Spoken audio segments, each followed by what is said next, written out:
اعوذ باللہ من الشیطان الرجیم بسم اللہ الرحمن الرحیم نحمده ونصلی ونسلم علی رسولہ الکریم رب یسر ولا تعسر وتمم بالخیر وبک نستعین یا فتاح افتح لنا ابواب رحمتک۔ تمام سامعین کو ایک بار پھر السلام علیکم ورحمۃ اللہ وبرکاتہ، اور سب کو خوش آمدید ہمارے ہفتہ وار فقہ کے درس میں، جس میں الحمدللہ اللہ کے کروڑا کرم سے، نبی پاک صلی اللہ علیہ وآلہ وسلم کی رحمتوں سے اور ہمارے بزرگان دین مرشدین کی دعاؤں سے یہ سلسلہ جاری اور ساری ہے، جس میں ہم نماز جیسی اہم عبادت کے حوالے سے تفصیلات پڑھ رہے ہیں۔ اللہ سے دعا ہے کہ اللہ پاک ہماری نمازوں کو احسان کا درجہ عطا فرمائے اور ہماری نمازوں کو میں ہمیں معراج عطا فرمائے، اور جو نماز رسول اللہ صلی اللہ علیہ وآلہ وسلم کی آنکھوں کی ٹھنڈک ہے، اللہ پاک ہمیں اسے بہترین انداز میں ادا کرنے کی توفیق عطا فرمائے، تاکہ یہ وہ عمل بن جائے جو ہمارے بوجھ کو اٹھا کر ہمیں اپنے بارگاہ رب العزت میں قرب اور بہترین محبتوں کا صلہ عطا فرمائے، آمین۔ تو جیسے کہ گزشتہ نشستوں میں ہم نماز کی تفصیلات پڑھ رہے تھے، ہم نے نماز کے شرائط پڑھے، وہ چیزیں جو نماز شروع کرنے سے پہلے جن کا ہونا ضروری ہے، پھر ہم نے نماز کے فرائض پڑھے، جو اگر اس میں سے کوئی بھی فرض اگر نہیں ادا ہوتا تو نماز ہماری ہوتی ہی نہیں ہے اور ہمیں نماز کو دہرانا ہوتا ہے۔ ہم نے شرائط میں 6 شرائط پڑھے تھے، فرائض میں 7 فرائض پڑھے تھے۔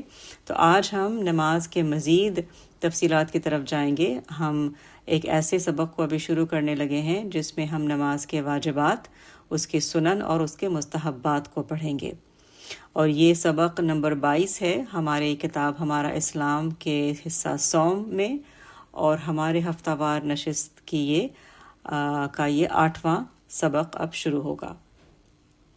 تو سب سے پہلا سوال ہے کہ واجبات نماز سے کیا مراد ہے؟ تو اس کا جواب یہ ہے کہ واجبات جمع ہے واجب کی، اور واجبات نماز ان چیزوں کو کہتے ہیں جن کا ادا کرنا نماز میں ضروری ہے۔ اگر ان میں سے کوئی چیز بھول گئے یا چھوٹ جائے تو سجدہ سہو کر لینے سے نماز درست ہو جائے گی۔ سجدہ سہو کس کو کہتے ہیں، اس کی تفصیلات بھی بعد میں آئیں گی، لیکن ابھی مختصراً یہ عرض کرتی چلوں کہ سجدہ سہو ان 2 سجدوں کو کہتے ہیں جو نماز کے اختتام پر ہم اس لیے پڑھتے ہیں اگر ہم سے کوئی واجب میں بھول چوک ہو گئی، اور اس کی ادائیگی کا مختصراً طریقہ اس طرح سے ہے کہ تشہد کے بعد ایک سلام دائنی طرف پڑھ کر انسان 2 سجدہ کر کے پھر اٹھ کر تشہد پڑھ کے نماز کو مکمل کرتا ہے۔ تو اس سے اگر کوئی ہماری واجب میں کوتاہی ہوئی ہے تو انشاءاللہ اللہ کے کرم سے اس کی تصحیح ہو جائے گی۔ لیکن اگر ایسا ہو گیا کہ بھول گئے، بھولے سے چھوٹ جانے سے سجدہ سہو نہ کیا، یعنی کوئی واجب ہوا اور ہم بھول گئے، ہم نے سجدہ سہو نہ کیا، یا پھر ہم نے جان بوجھ کر کسی واجب کو چھوڑ دیا، تو ایسی حالت میں نماز کو دہرانا واجب ہو جاتا ہے، ضروری ہو جاتا ہے۔ تو ہم نے اب یہ سمجھا کہ اگر ہم سے کوئی فرض چھوٹ جاتا ہے نماز سے، یا کوئی واجب چھوٹ جاتا ہے اور ہم سجدہ سہو نہیں کرتے دانستہ یا نادانستہ، تو ہم کو نماز دہرانی ہوگی۔ اگلا سوال ہے کہ واجبات نماز کتنے ہیں؟ جیسے ہم نے پڑھا کہ شرائط 6 ہیں، فرائض 7 ہیں، تو اب ہمیں جاننا ہوگا کہ واجبات کتنے ہیں۔ تو واجبات نماز میں 26 ہیں، 26۔ اس لیے اس کو ہم 2 نشستوں میں پڑھیں گے۔ انشاءاللہ آج ہم 14 واجبات پڑھیں گے، اور پھر اگلی نشست میں ہم باقی 12 واجبات کو انشاءاللہ مکمل کریں گے۔ تو 26 واجبات میں جو پہلا واجب ہے وہ ہے تکبیر تحریمہ میں لفظ اللہ اکبر کہنا۔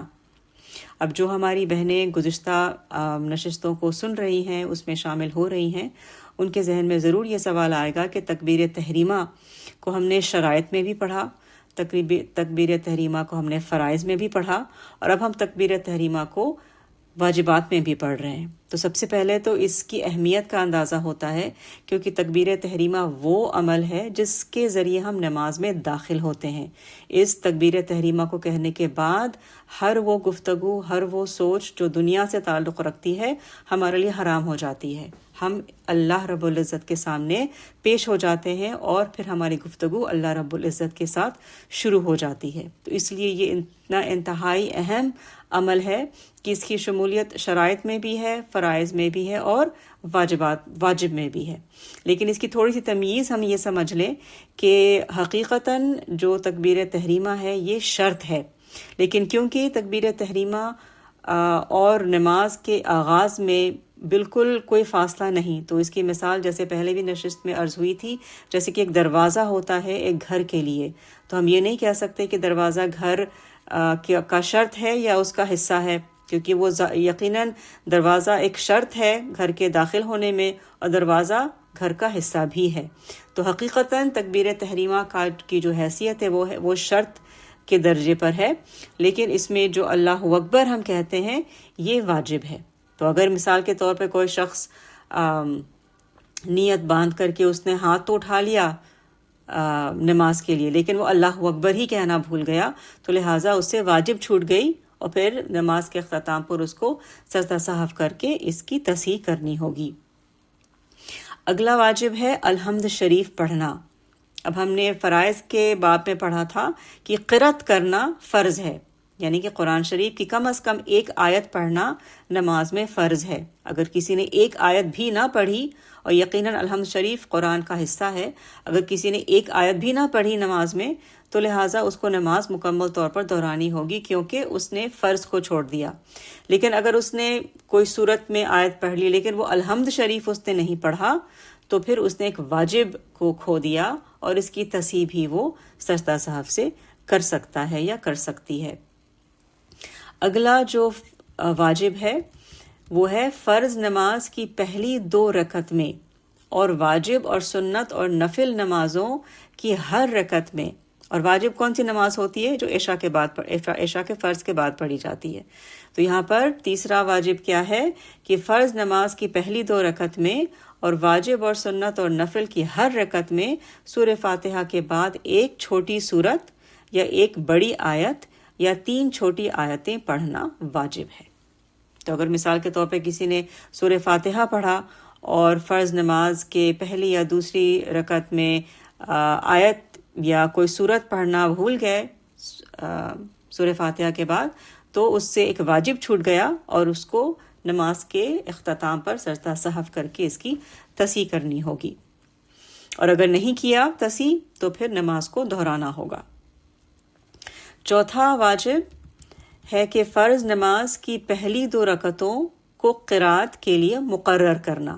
یہ تو ہم جانتے ہیں کہ فرض نماز کی پہلی 2 رکعتوں میں قرات کرنا ضروری ہے، اور جیسے پہلے بھی عرض ہو چکا ہے کہ ایک آیت لازم ہے، فرض ہے، اور یہاں پر دہرایا جا رہا ہے کہ فرض نماز کی پہلی 2 رکعتوں میں قرات کو مقرر کرنا یہ واجب ہے.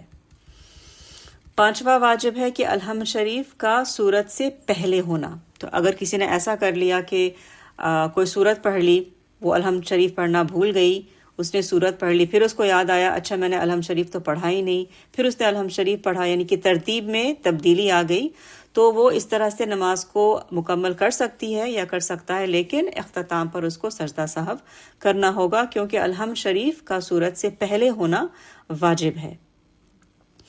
اگلا واجب ہے کہ قرات سے فارغ ہوتے ہی رکوع کرنا.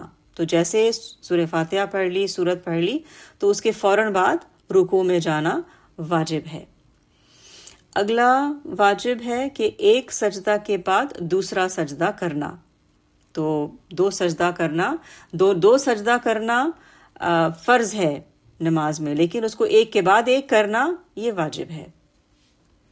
اگلا جو واجب ہے، جو 8واں واجب ہے، تعدیل ارکان. تعدیل ارکان کا مطلب کیا ہوتا ہے کہ ہر رکن کو اس کے عدل کے مطابق، یعنی کہ اس کا جو حق ہے، جو ترتیب ہے اس کے مطابق کرنا. یعنی رکوع، سجود، قومہ اور قعود اور جلسہ میں کم از کم ایک بار سبحان اللہ کہنے کی مقدار ٹھہرنا.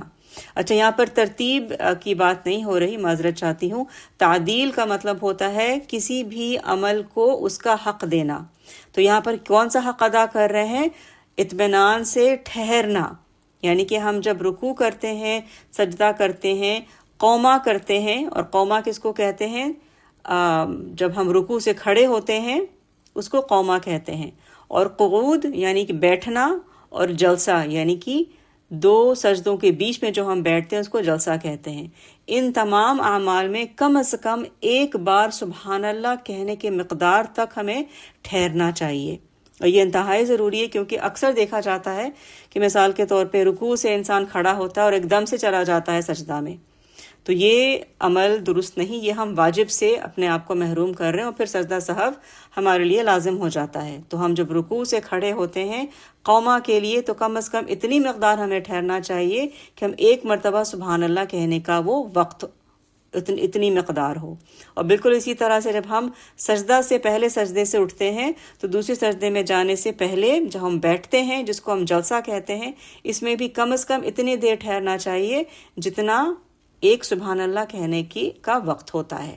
یہ بھی اکثر دیکھا گیا ہے کہ پہلے سجدے سے پورے مکمل طور پر لوگ نہیں بیٹھتے، ایک دم سے سجدے میں دوسرے سجدے میں چلے جاتے ہیں، تو یہاں پر بھی ہم ایک واجب کھو جاتے ہیں، اور اگر ہم نے اس کا سہو نہیں کیا، سجدہ سہو سے تصحیح نہیں کی، تو نماز پھر ہمیں دہرانا ہوگا۔ تو اس کے لیے انتہائی ضروری ہے کہ ہم ان چیزوں کا خیال رکھیں۔ جو نواں واجب ہے یہاں پر یہی بتایا جا رہا ہے کہ قوما یعنی رکوع سے سیدھا کھڑا ہونا۔ تو یہ بات ابھی بھی جسٹ عرض ہوئی ہے کہ رکوع کے بعد کھڑا ہونا، بالکل سیدھا کھڑا ہونا، یہ قوما کہلاتا ہے یا یہ واجب ہے۔ تو اکثر جیسے پہلے بھی عرض ہوا ہے کہ لوگ رکوع کرتے ہیں اور پورا مکمل طور پر کھڑے نہیں ہوتے، ایک دم سے سجدے میں چلے جاتے ہیں، تو یہاں پر ہم نے قوما کو کھو دیا، تو لہٰذا ایک واجب چھوٹ گیا، اگر سجدہ سہو نہیں کیا تو نماز دہرانی ہوگی۔ پھر اگلا جو واجب ہے وہ ہے جلسہ۔ جیسے ابھی عرض ہوا کہ جلسہ کس کو کہتے ہیں؟ جب ایک سجدے سے اٹھ کر کے بیٹھتے ہیں دوسرے سجدے میں جانے سے پہلے، اس کو جلسہ کہتے ہیں۔ تو جلسہ یعنی دو سجدوں کے درمیان سیدھا بیٹھنا، اس کو یہ واجب ہے۔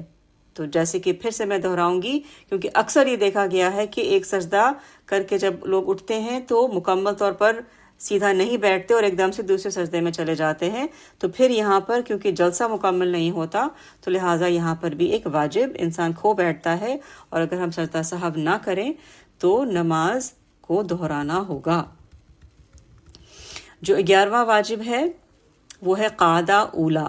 قعدہ اولا اس کو کہتے ہیں کہ جو 2 رکعت نماز پڑھ کے جو ہم بیٹھتے ہیں اس کو قعدہ اولا کہتے ہیں۔ قعدہ اولا یعنی 3 اور 4 رکعت والی نماز میں 2 رکعتوں کے بعد تشہد کی مقدار بیٹھنا، اگرچہ نماز نفل ہو۔ تو یہاں پر کیا بتایا جا رہا ہے کہ قعدہ اولا میں ہم جب بیٹھیں گے تو اتنا دیر ہم بیٹھیں گے کہ ہم تشہد کو مکمل پڑھ لیں۔ اگلا واجب جو 12واں واجب ہے وہ ہے دونوں قعدوں میں پورا تشہد پڑھنا، یعنی کہ قعدہ اولا میں اور قعدہ اخیرہ میں، دونوں میں، یعنی کہ 2 رکعت کے بعد جو ہم بیٹھتے ہیں اور 3 یا 4 رکعت کے بعد جو ہم بیٹھتے ہیں، اس میں ہمیں تشہد مکمل پڑھنا یہ واجب ہے۔ تو تشہد پڑھنا واجب ہے۔ اور پھر 13واں جو واجب ہے وہ ہے لفظ السلام 2 بار کہنا، یعنی کہ ہم جب نماز کو مکمل کرتے ہیں السلام علیکم ورحمۃ اللہ کہہ کر، تو دونوں جانب، دائیں جانب بھی پڑھنا ہے اور بائیں جانب بھی پڑھنا ہے، دونوں پڑھنا یہ واجب ہے۔ کسی نے اگر صرف ایک بار پڑھا تو واجب سے محروم ہو جائیں گے، اور اگر سجدہ سہو نہ کیا تو نماز کو دہرانا ہوگا۔ اور جو آخری واجب آج ہم پڑھیں گے، جو 14واں واجب ہے وہ ہے وتر میں دعائے قنوت پڑھنا اور تکبیر قنوت کہنا، یہ دونوں واجب ہیں۔ تو اللہ تعالی ہمیں ان تمام چیزوں کو سمجھنے کی توفیق عطا فرمائے اور نماز کو بخوبی ادا کرنے کی توفیق عطا فرمائے۔ تمام شرائط، فرائض، تمام واجبات، سنن، مستحبات سب کو سمجھنے کی، نماز کے ہر عمل کی شرعی حیثیت کو سمجھنے کی اللہ پاک ہمیں توفیق عطا فرمائے۔ ہمیں اللہ پاک نماز میں حضوری عطا فرمائے، اپنا قرب عطا فرمائے، ہماری نمازوں کو احسان کا درجہ عطا فرمائے، اور اس کے ذریعے اللہ پاک ہمیں اپنا بہترین صلہ عطا فرمائے، اور آخرت میں اللہ پاک ہمیں جنت الفردوس عطا فرمائے، اپنا بے حجاب دیدار عطا فرمائے، نبی پاک صلی اللہ علیہ وآلہ وسلم اور اولیاء کاملین کی رفاقت عطا فرمائے۔ آمین اللہم آمین بجاہ سید المرسلین صلی اللہ علیہ وآلہ وسلم، وآخر دعوانا ان الحمد للہ رب العالمین۔